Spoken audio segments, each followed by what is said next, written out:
Not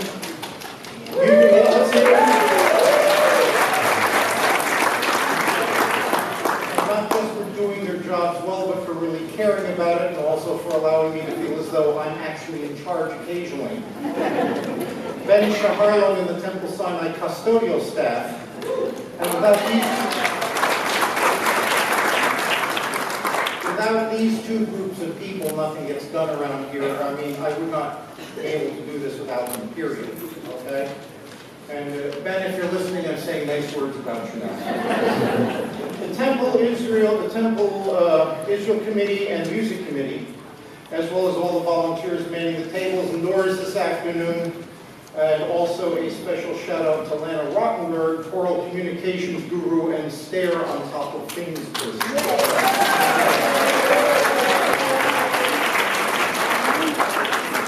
To our audio-visual club, Mitchell Schneer, Randy Starr, Arnie Lean, Lance Gitter, and Harold Putner. I was just saying to our players backstage, I worked in some of the most famous balls in North America, and they don't do anywhere nearly as good a job as these guys do. And in fact, all of the performers you see behind me for all of their hard work, not only preparing the music, but for braving the elements Thursday evening to get here to rehearse. That was a big deal, guys. And for two other members of the newly formed gang known as the Three Amigos, Ross Inglis and Wayne Strongman. Their unflagging support for this event is largely responsible for this afternoon's happening. You may recognize Ross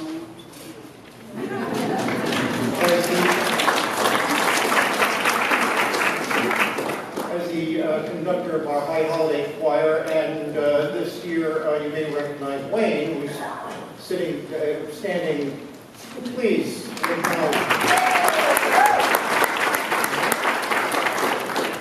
along with Josie Shapiro, serves as one of our High Holiday organists, so making the connection was easy. I have not seen R.E.A. Finkelstein this afternoon. I don't know if he's here.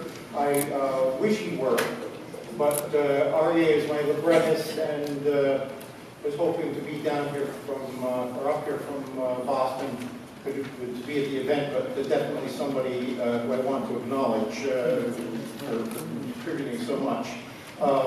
Finally, a welcome to our visiting clergy, Reverend Rob Selby and Reverend Doug Norris, and for all of our guests from Knox United and Rosedale United Churches.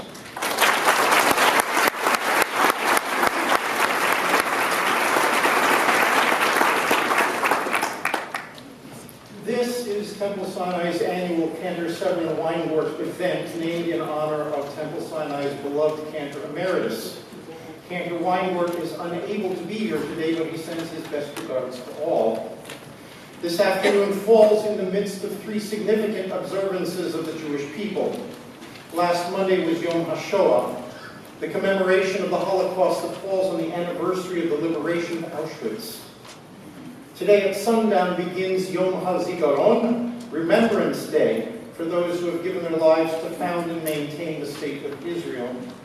And at sundown tomorrow evening begins Yom HaAtzmaut, Independence Day in Israel, on which date in 1948 David Ben-Gurion declared Israel a sovereign nation at Independence Hall in Tel Aviv. And if you ever get to Tel Aviv, by all means get to Independence Hall. It's a moving place.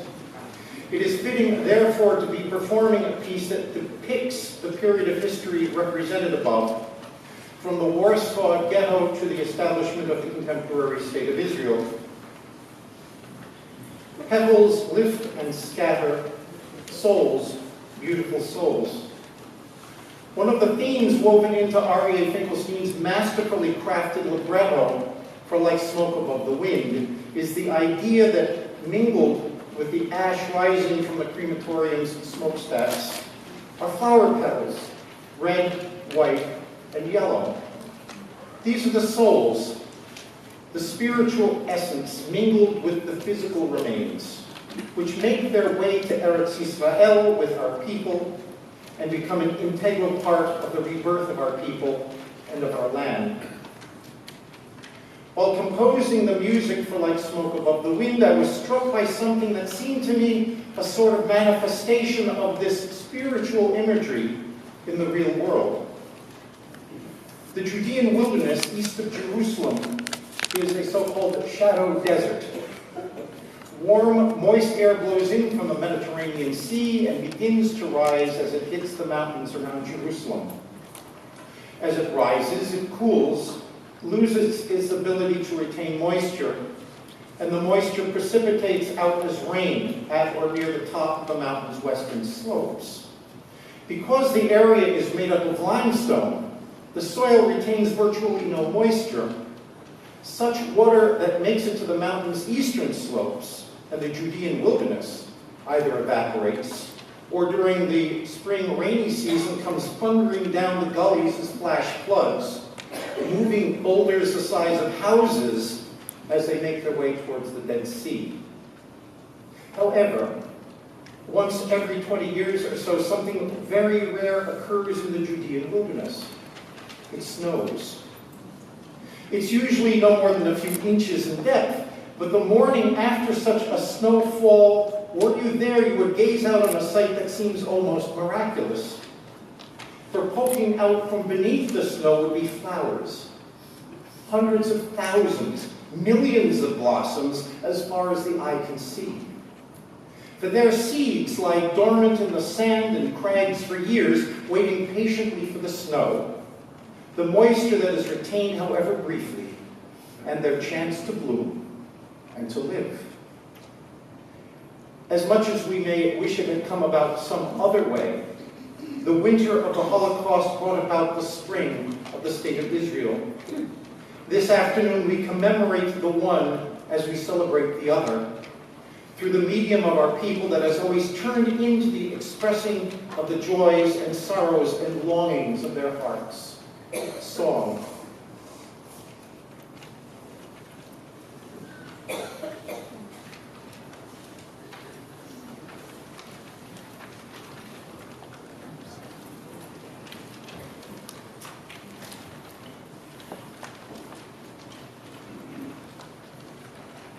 As a young man, Martin Niemöller was a decorated U-boat captain during World War I. He followed his father in his father's footsteps after the war and was ordained a Lutheran minister. As a result of his opposition of the Nazis' state control of the churches, Niemöller was imprisoned in Sachsenhausen and Dachau concentration camps from 1937 to 1945, narrowly escaping execution. He was one of the very earliest voices to decry the German people's complicity in the Holocaust. I Didn't Speak Out was an integral part of the many lectures and addresses he made during the late 1940s. I Didn't Speak Out by Martin Niemöller.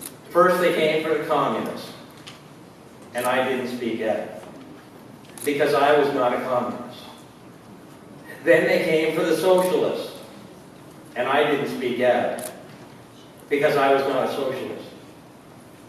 Then they came for the trade unionists, and I didn't speak out because I was not a trade unionist.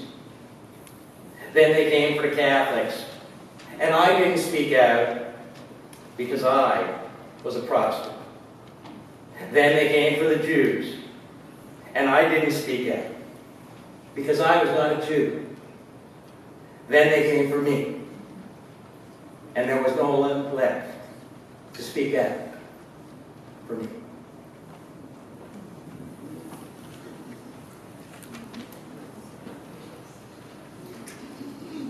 We do the best that we can to convey meaning with our words. But of course, words are finite. They are often limited in their abilities. And often our task is to go beyond. And so we use symbols to more precisely speak to our experience. And of course, we also use music to speak the language, to connect to our soul. At the season of memory, fire is the ultimate symbol. Fire is comforting and inspiring, even as it is also piercing and dangerous, appropriate to the complicated nature of our lives. And we hold all aspects of fire close. It's common for us to light candles as we remember the victims of the Holocaust in the same way that we light candles of memory on the yard site on the anniversary of our beloved as we memorialize their death. We look to this burning fire as eternal. It represents the legacy of our brothers and sisters who have walked before us, even as they are no longer with us physically, because we know that their spirit is strong and it always burns bright. The flame, it inspires us, it pushes us to reach high, to continue their narrative. This story is ongoing. And even as we encounter struggle and despair, our attention is focused forward. Our outlook is that of hope. In just a moment, we will recite the traditional Jewish prayer of memory and mourning, the El Maleh Rachamim. We look to God as a light, a source of compassion. This prayer originated in the Jewish communities of Western and Eastern Europe, where it was recited for the martyrs of the Crusades and the Chmielniki massacres. El Maleh Rachamim is a plea that the souls of the departed be granted menucha nechona, proper rest. God's presence is compared to a soaring eagle that puts its young on top of its wings and carries them aloft. With these words, we nurture the fire that represents the eternal lives of our beloved. Together we reach high. Together we step forward. Please rise.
compassionate God, grant infinite rest in your sheltering presence among the holy and the pure.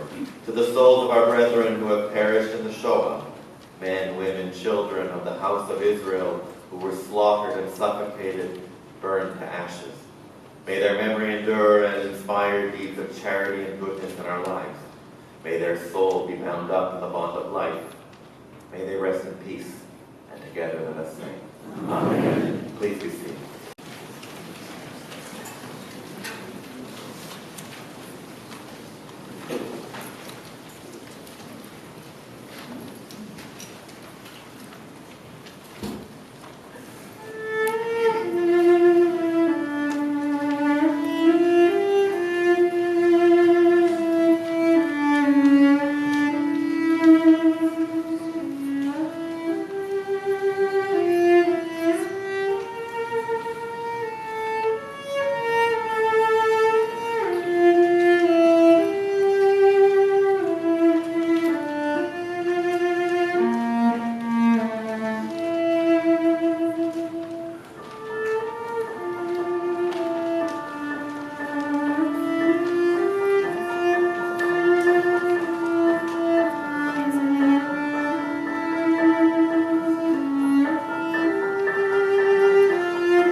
Rabbinic tradition relates that near the tree of knowledge in the Garden of Eden, there exists the cave of the four winds, a curtain on which are inscribed mystical symbols hangs in its entrance.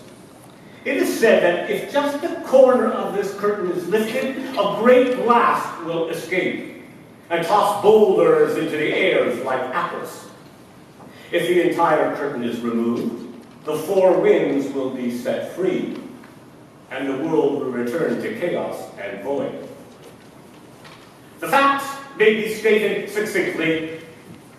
During the 2,174 days of the war between the German attack on Poland in September 1939 and the surrender of Japan in August 1945, more than 46 million soldiers and civilians lost their lives, many in circumstances of prolonged and horrifying cruelty.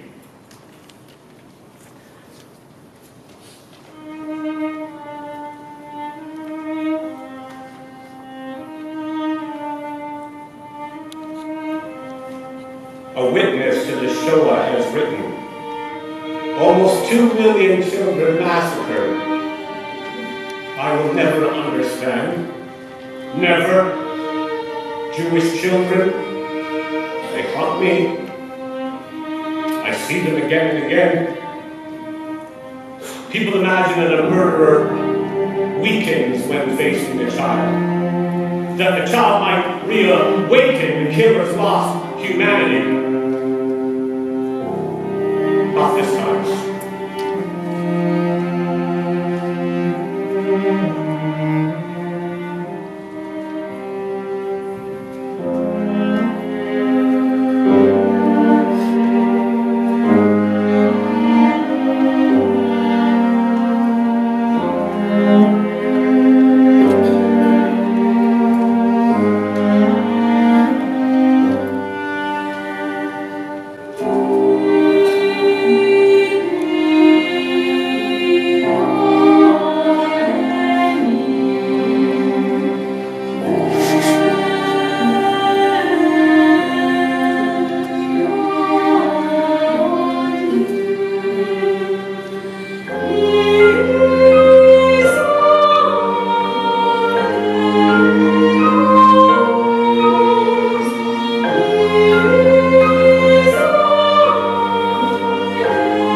Behold the tears of the oppressed, for they have no comforter. He was referring to the infants who are taken from their mother's breast, to children who perish at the hands of their merciless evildoers. On their account the whole world weeps, for the tears that come from these babes have no equal. They issue from the innermost and farthest places of the heart. Perplexed, we ask, eternally righteous are the judgments of the Holy One. Yet must these unhappy infants suffer who are without sin and without blame?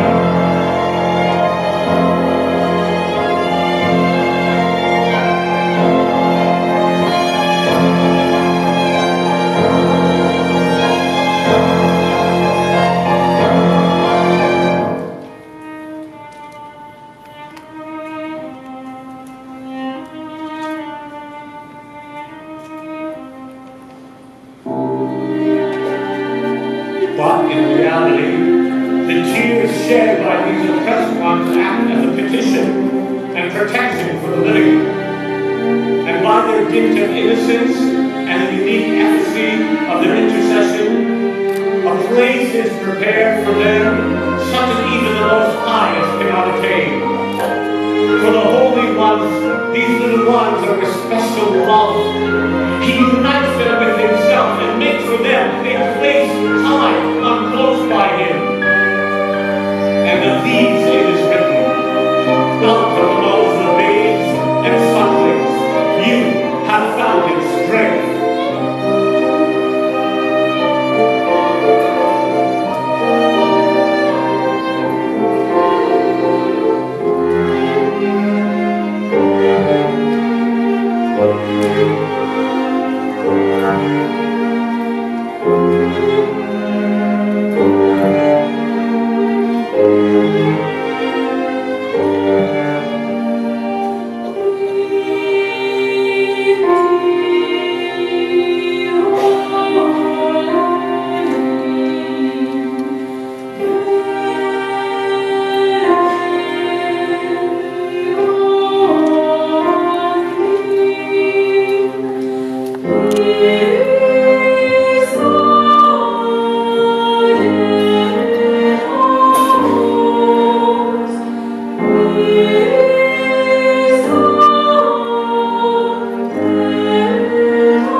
An historian has described what made the German murder of 6 million Jews noteworthy.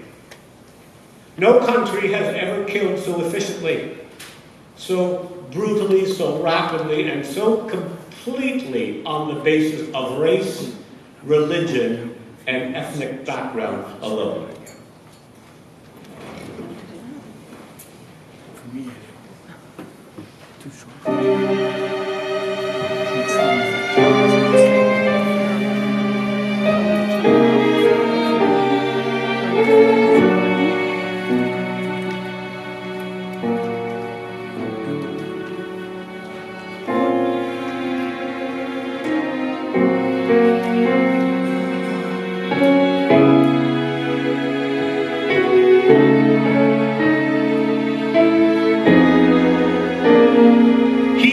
Contemporary of the camps is forever a survivor. Death alone will not make him die.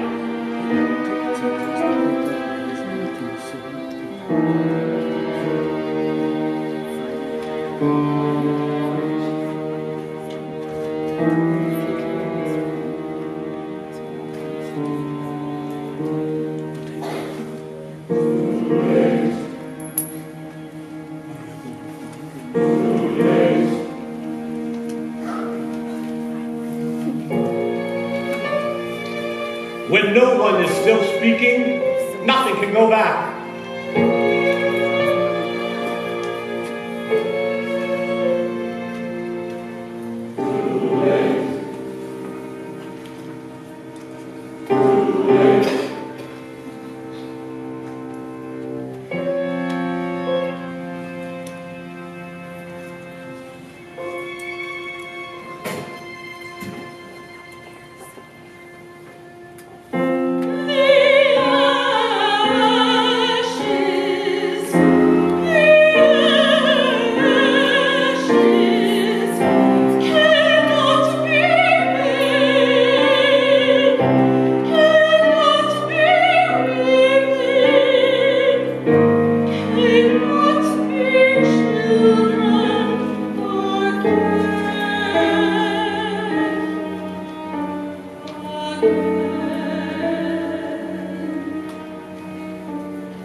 Where no one is still speaking, nothing can go back. Nothing.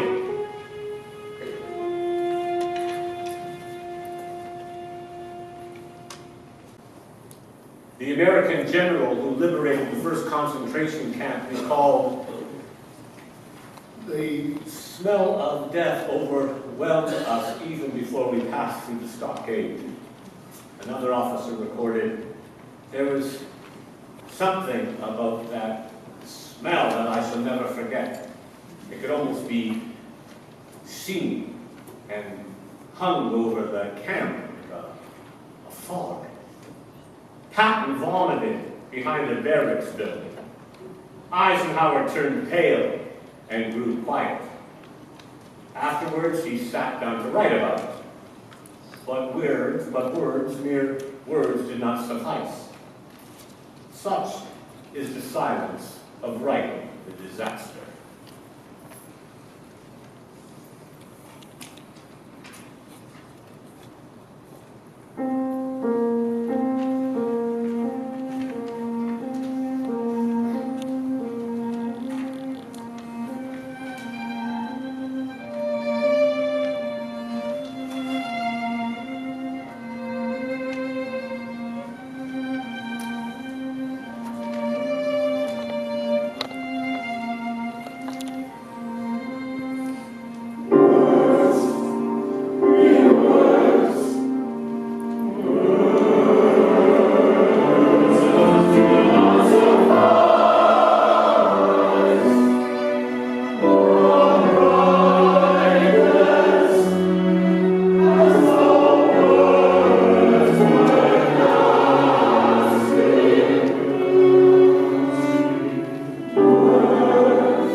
Winston Churchill wrote, "The unconditional surrender of our enemies was the signal for the greatest outburst of joy in the history of mankind.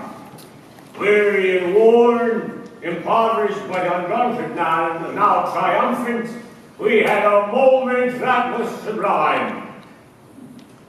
But for the Jews in the concentration camps, it was a different sort of victory. I cannot describe it so many years later, relates one former inmate. Words still failed me. On that first day of liberation, I was among those who had strength enough to line the side of the road as the Americans drove by. On one of the tanks, I noticed a soldier wearing film on his head and arm. Do you speak Yiddish? I asked him. "I do," he replied through his tears. "But I'm very sorry, we can't stop now. The second wave will take care of you. They're right behind us."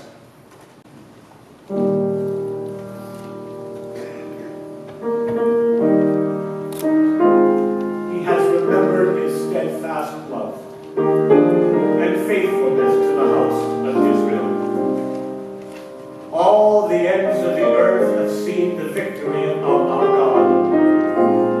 He tramples the wicked underfoot and makes them like dust with his sword. He blows upon them and they wither. The tempest carries them off.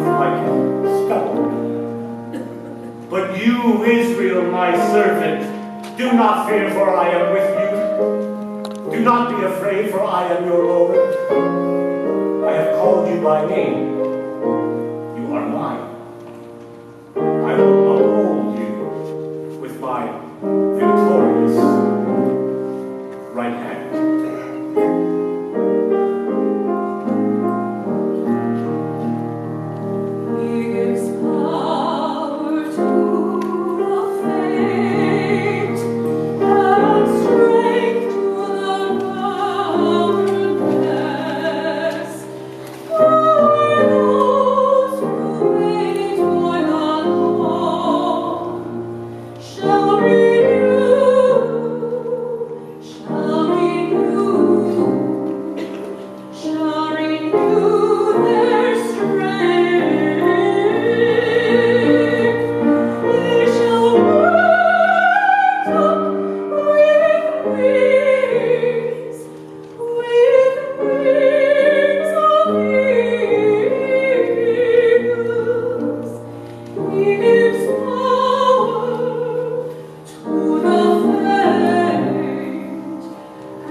Darkest days of our subjection to Nazi debasement and degradation, we never gave up.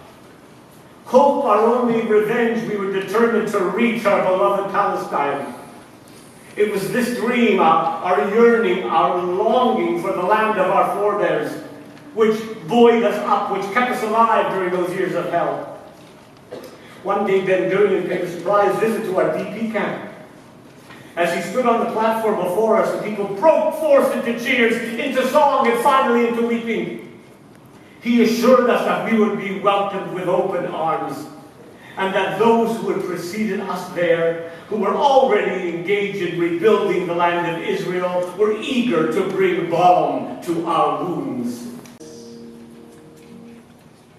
A splendid dawn silently overgrows the graves of tragedy. A survivor has written, even in the darkest days of our subjection to Nazi debasement and degradation, we never gave up. Hope, our only revenge, we were determined to reach our beloved Palestine. It was this dream, our yearning, our longing for the land of our forebears, which buoyed us up, which kept us alive during those years of hell. One day, Ben Gurion paid a surprise visit to our DP camp. As he stood on the platform before us, the people broke forth into cheers, into song, and finally into weeping. He assured us that we would be welcomed with open arms, and that those who had preceded us there, who were already engaged in rebuilding the land of Israel, were eager to bring balm to our wounds.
Peace has no vision because it is the vision.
brilliant Alafta taught, great is peace. For when the Holy One created his world, he made peace between the upper and lower worlds.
Freedom!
after the war in the lodge ghetto.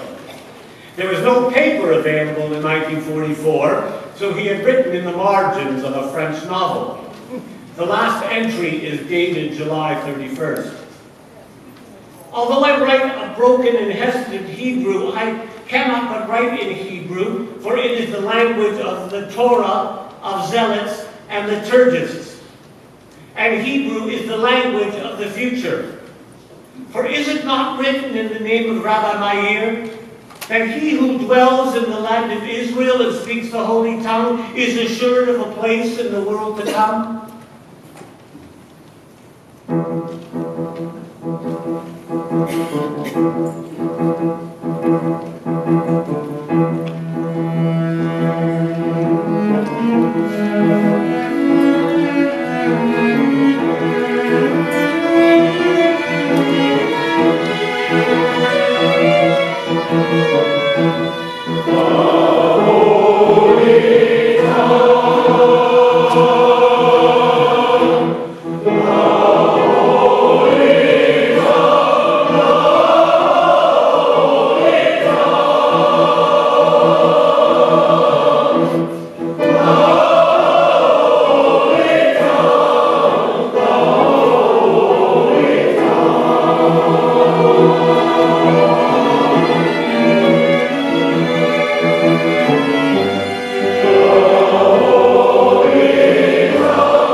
Experienced a timely grave parting from parents and home at the beginning of the war.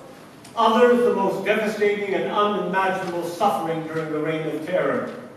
Years in concentration camps, flight from pursuing Nazis, hunger, fearful wandering over snow wastes and endless roads. I cannot express to you the joy that I feel when I see them now, 6 months, a year or two after their liberation. They speak Hebrew.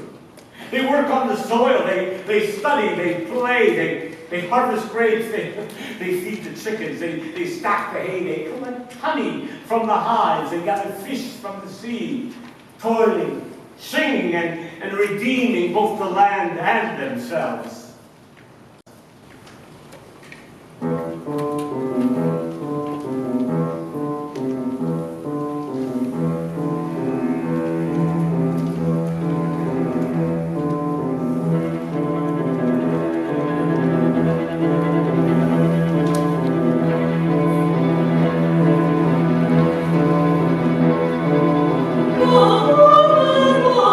Something make me fly.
death all of us.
You taught yourself to disappear, you vanished, and let twilight take your place.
Renaissance woman Marcia Fault, among her many credentials, studied at the Jewish Theological Seminary, was awarded a PhD at Brandeis University in Judaics, and a Fulbright scholarship at Hebrew University in Jerusalem.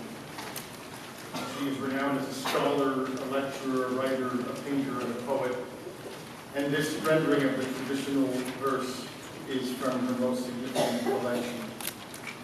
Hear, O Israel, the divine abounds everywhere and dwells in everything. The many are one.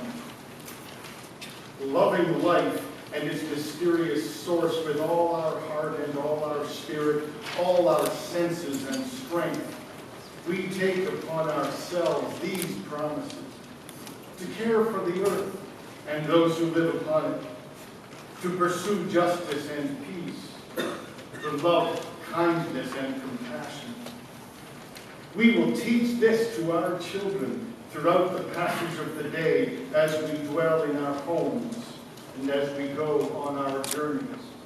from the time we rise until we fall asleep.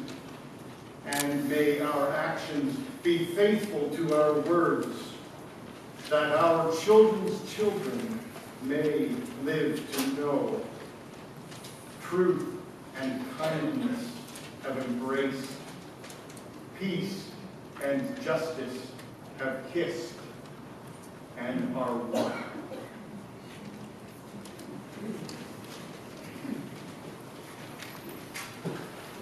These days, in the calendar of the Jewish people, like this incredible work of art and song, acknowledges the painful and powerful juxtaposition of the ultimate evil, depravity, and violence with incredible renewal, rebirth, and beginning.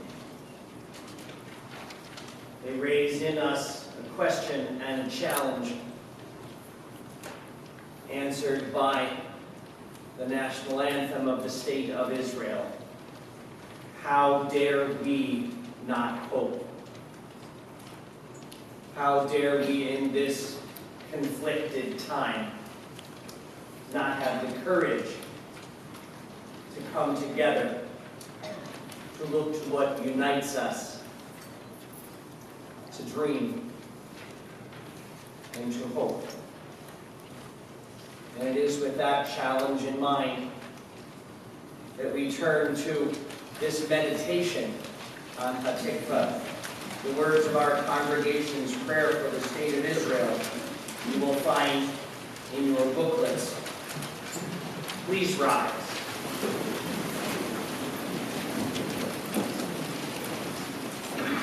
Eternal God of all generations, within our heart of hearts, in the deep recesses of the Jewish soul lies a hope, the hope of 2,000 years, the hope of today and tomorrow, that a people who took root in the land might grow and blossom on ancient soil. That new nations might bring prophetic visions and eternal values to life. That a country in search of a dream might find safety and shalom.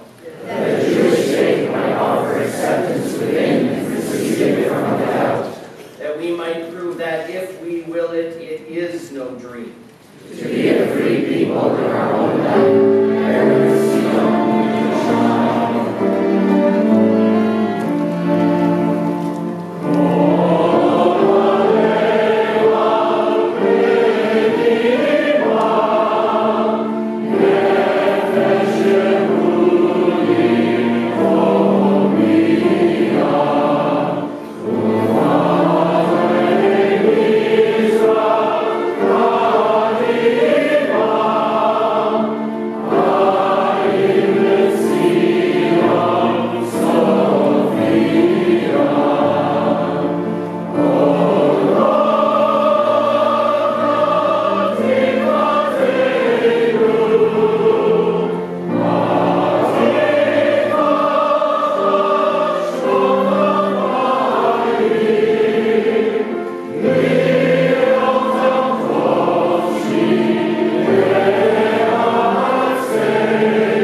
just a few words this afternoon.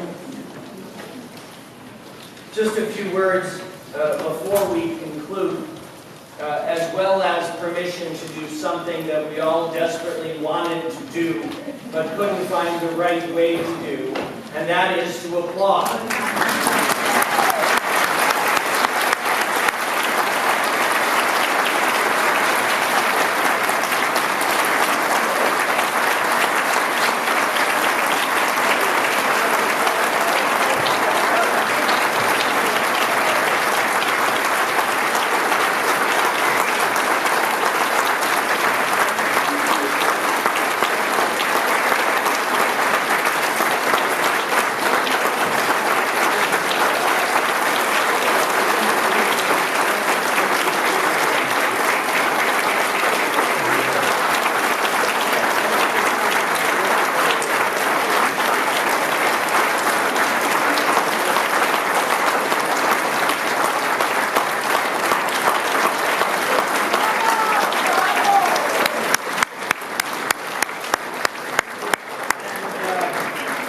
if we may, please have a seat for a moment. Some applause that are just a little more specific.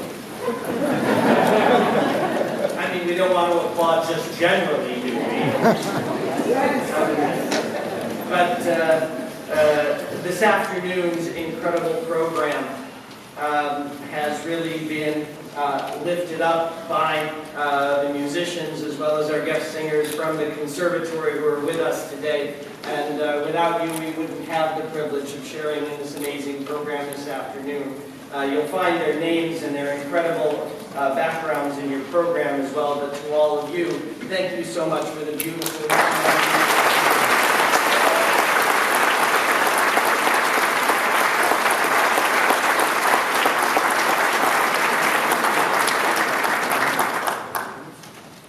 to our choirs from Knox United Church, from Rosedale United Church, and from what's that other place? All right, Temple Sinai.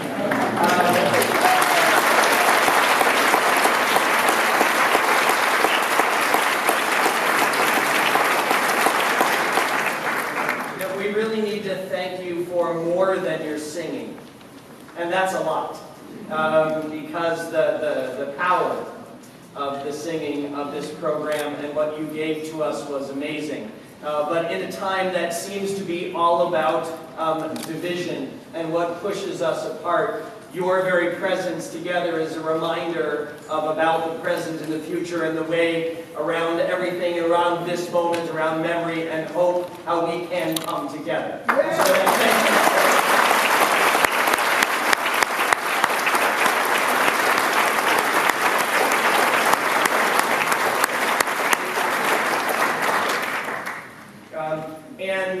To one of the best friends of Temple Sinai, who I think participated today because he so shares our values, not because it would be the only program that would allow him to do a European Jewish accent in Winston Churchill.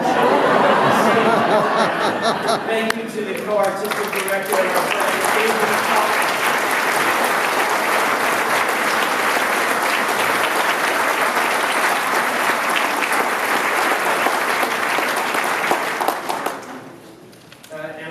Somewhere nearby some special floral presentations, or so I've heard rumors. Yeah, they're ready.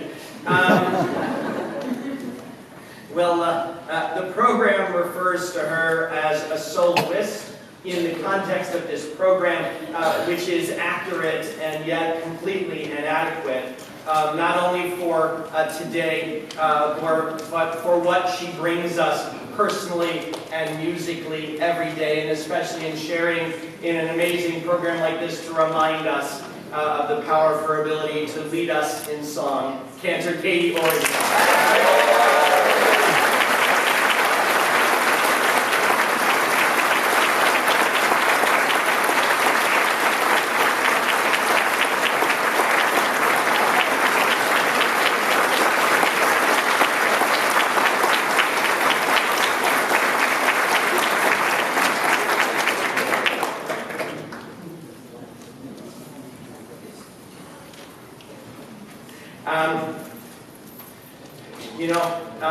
In the world, in the larger world, there are people who are known by only one name. Like, I don't really know much about them. Like, I don't know, Beyonce and Madonna and whatever else. But in Toronto, when it comes to music in these congregations in here, there's somebody else, and he has a name and an amazing resume, but we just call him Ross. So for Ross,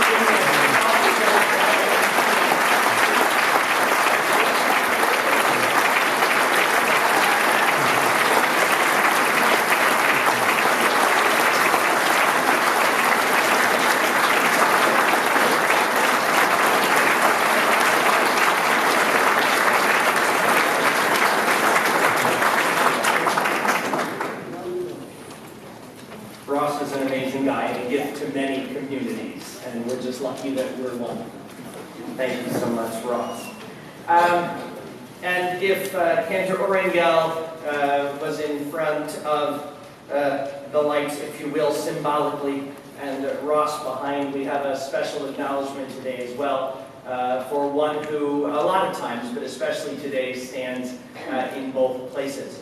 You know, that rather tall guy you saw waving his hand, because he is our cantor and the director of our musical program, one who brings honor to our synagogue, and today helps us honor the legacy of our cantor emeritus, Cantor Weingort, but for what he created today, because this, together with Cantor Arya Finkelstein doing the words, but this is his music, his creation, his gift, and his vision. And so for all of those things, we're incredibly grateful to and appreciative of our Cantor Charles Osborne.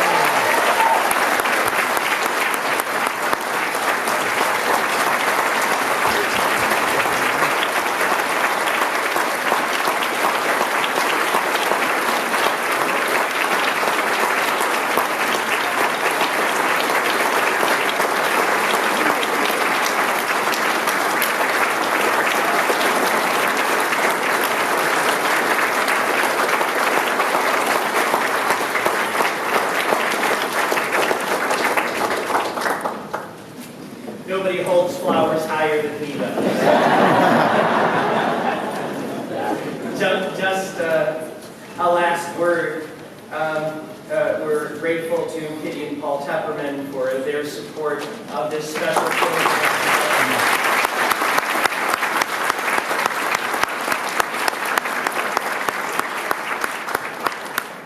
Remembering Josie today, and for Joe, who's here with us today, to him and all the